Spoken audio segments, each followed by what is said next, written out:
De volta, nós estamos de volta com o Tudo Posso e vamos falar de medicina aeroespacial. Milhares de pessoas embarcam em voos para diversos lugares do mundo todos os dias. Mas e se um desses passageiros tiverem um simples mal-estar ou até mesmo um problema mais sério de saúde? Existe uma equipe de profissionais preparados para atendê-los nas mais diversas situações, como em um voo de avião, né? No aeroporto existe, né, esse médico. Eu estou recebendo o Dr. Marco Canteiro, especialista em medicina aeroespacial. Ele é membro do Conselho Federal de Medicina na Câmara de Medicina Aeroespacial. Tudo bem? Boa tarde. Bom dia. Tudo bom, doutor? Como que funciona? Esse médico fica no aeroporto?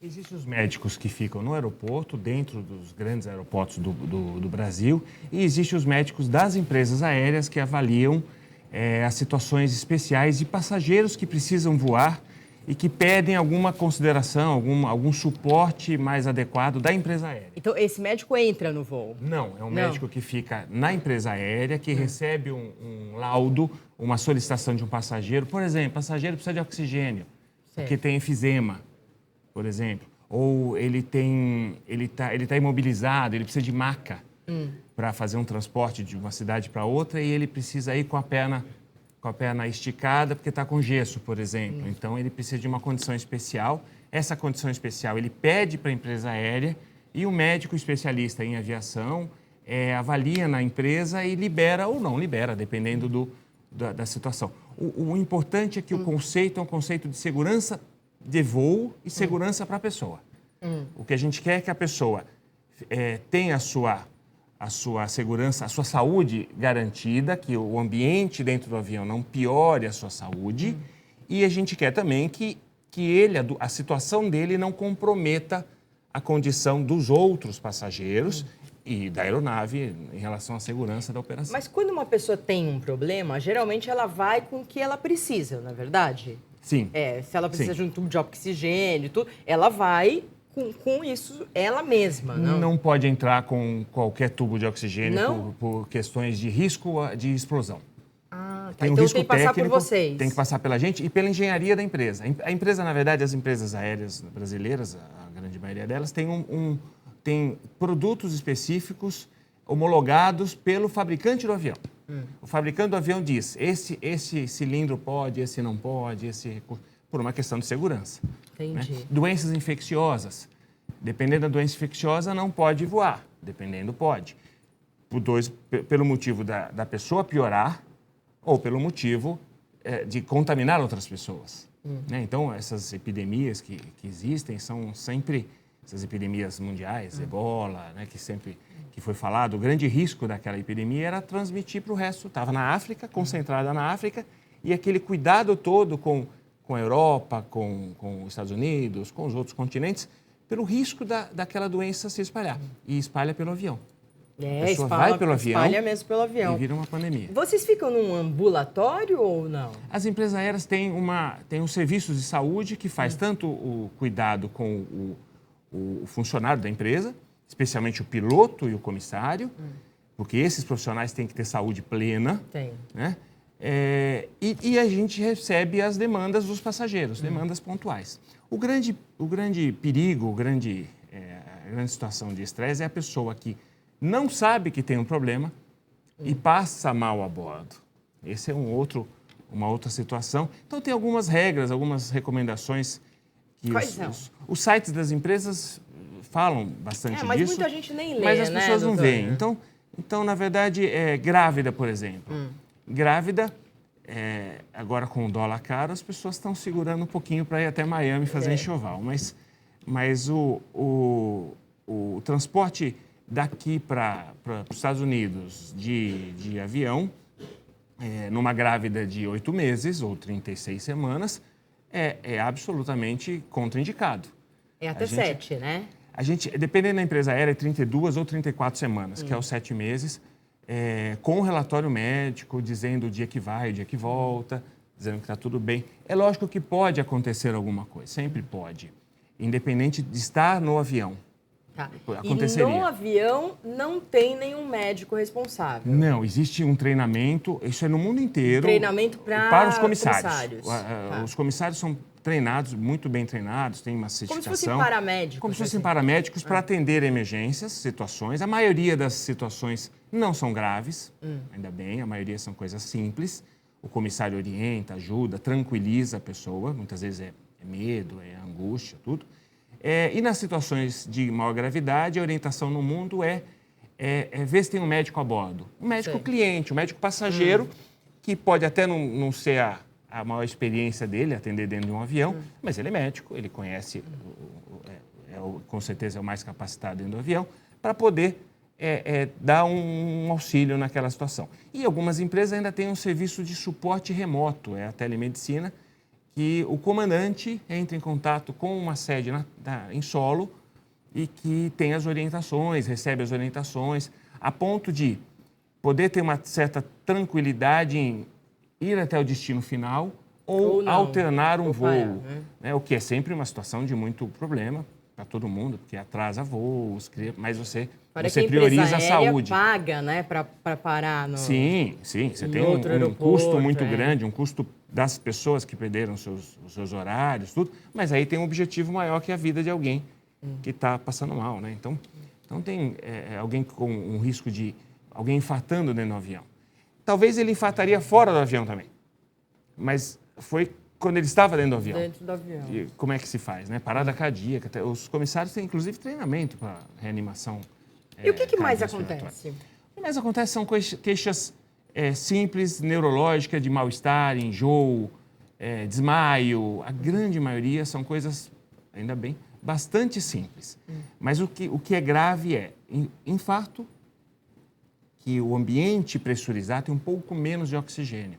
Quando a gente fala em pressurização, né, esses aviões grandes que a gente voa, é um ambiente que a gente sai do nível do mar, por exemplo, para um ambiente a 2.700 metros. É como se a gente estivesse na Cidade do México. A gente está, na verdade, a 10 quilômetros de altitude. A 10 quilômetros não tem oxigênio. Então, o avião ele é pressurizado a 2.700 metros, 2.600 metros. O que significa que tem menos oxigênio. Certo. Compatível com a vida. A imensa maioria das pessoas se adapta muito bem. Todo mundo morria. Todo mundo se adapta bem. Todo mundo. Mas algumas pessoas que já tenham alguma doença, que já tenham alguma situação de desconforto respiratório, enfisema, um fumante importante ou um problema cardíaco, ele pode descompensar. Muitas vezes ele não sabe disso. Ele entra no avião, não sabe disso e passa mal. E aí sim são as situações mais sérias, que são menos frequentes.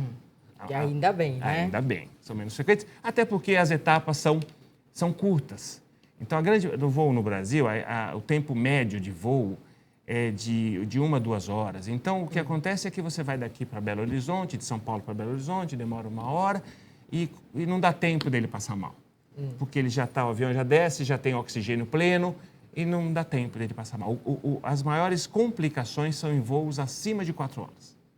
Sabe-se disso no mundo inteiro, pela ciência da medicina aeroespacial, que acima de 4 horas é quando começa a aparecer as complicações, que é quando aquela pessoa que tem algum problema começa a descompensar. Agora eu vou perguntar umas dúvidas bem simples, mas que as pessoas fazem. As pessoas bebem, principalmente depois das 4 horas, né? Em viagem depois das 4 horas. Vou tomar um esquinho, uma bebidinha para me dar sono. A pessoa deve beber, às vezes bebe mais do que está acostumado. Deve beber? A gente sabe-se que o efeito são do álcool aumenta, né? O que acontece o álcool é um depressor do sistema nervoso central. Por isso que dá sono, por isso que você relaxa, ele deprime o cérebro. Ele deprime o cérebro. A diminuição do oxigênio também deprime o cérebro.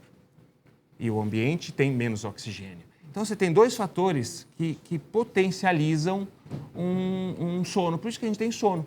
Se você não beber nada e entrar no avião de dia, uma boa parte das pessoas dormem. Eu fico impressionada com quem consegue dormir no avião. Eu não consigo nem fechar o olho. Tem gente que realmente não relaxa, mas tem gente que está habituado. Nossa, que chega a pessoa senta e dorme. Por que dorme? Ronca até. Então, por quê? Porque tem menos oxigênio. Entendi. Não bebeu nada. tem menos oxigênio, dá uma relaxada, e isso dá um soninho. Se você usar o álcool, potencializa isso. Então, é bastante raro, mas pode acontecer de desconforto respiratório, porque a pessoa tem uma depressão do sistema nervoso central em relação à sua respiração. Tá? Se tiver tem um caso famoso, que é um caso famoso de uma menina naquela gripe H1N1, uma adolescente que veio da Disney, era um voo de uma companhia da América Central, e veio da Disney, passou para o Panamá, e estava com febre. Era uma moça que talvez tivesse ido para o hospital, só que, por uma série de motivos, ela acabou entrando no avião e chegou em Guarulhos, se não me engano foi em Guarulhos, ela chegou em Guarulhos morta. É um caso típico disso. Era uma pessoa que tinha uma dificuldade respiratória, já tinha uma dificuldade respiratória, estava com H1N1, e entrou num lugar onde tem menos oxigênio. Então, somou-se os fatores. Né? Talvez se ela estivesse naquele local em solo, ela não teria morrido. Nossa, bastante. que Isso são casos Agora, públicos. remédio para dormir? A gente também não recomenda. As pessoas usam aí os remédios para enjoos, sedativos, Dramin, o Rivotril. Rivotril, diazepam. A gente não recomenda porque dá depressão do sistema nervoso central. Frontal. Aí são 3 fatores de depressão: o álcool, O o remédio e a diminuição do oxigênio no ambiente. São 3 situações. De uma maneira geral, a gente não recomenda, mas a gente sabe que as pessoas usam para relaxar, por medo. Existe um ditado na aviação que diz que tem 2 pessoas, uma brincadeira. São 2 tipos de pessoas que voam: as que têm medo e as que mentem. As que mentem que não têm medo. Então, como todo mundo tem um pouquinho de medo, as pessoas acabam tomando a medicação. Não é recomendado. Se for perguntar tecnicamente para um médico, não precisa. Não há necessidade.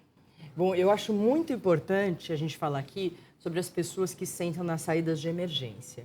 Porque, às vezes, essa pessoa, ela bebe ou ela toma remédio para dormir e tudo, e ela tá lá justamente para estar alerta, não é verdade, doutor? As saídas de emergência. Voar é um evento que, de uma maneira geral, é agradável. As pessoas vão para passear ou para trabalho, vão no momento com a família, um momento alegre, mas existe um ritual nas empresas aéreas pensando em segurança. Aliás, o serviço de bordo que os comissários, as comissárias fazem, eles só fazem no momento que está tudo bem. Eles estão lá, a primeira função deles é segurança de voo. Como geralmente vai tudo muito bem, eles também fazem um serviço ao cliente, um serviço de bom atendimento. Então, quem está na saída de emergência tem que ser uma pessoa absolutamente... É um cliente, ele não está lá em tese para trabalhar. Mas, numa situação de exceção, que é sempre uma situação de exceção, ele tem que estar preparado e disponível para auxiliar. Ele que está perto da porta para abrir a porta de emergência. Ele não pode ter tomado 4 taças de vinho, não pode. Doutor, muito obrigada pelos esclarecimentos. Eu que Foi agradeço. muito interessante, assim, eu não sabia como funcionava todo esse esquema, assim, é bem diferente do que eu imaginava. Eu pensei que até ficasse um médico em cada avião. Algumas empresas, na Turquia teve uma vez um evento, uma legislação, mas não pegou porque o número de eventos é muito baixo. É muito baixo, não justifica ter um médico aeronauta, não justifica. É que quando Ainda tem... bem, né? Ainda bem. É que quando tem, sempre tem um desconforto na operação toda. Bom, muito obrigada, boa tarde. Muito obrigado, boa tarde. A gente vai, no próximo bloco, falar de óculos de sol. Quais são as tendências dos óculos de sol? Vamos ver daqui a pouco.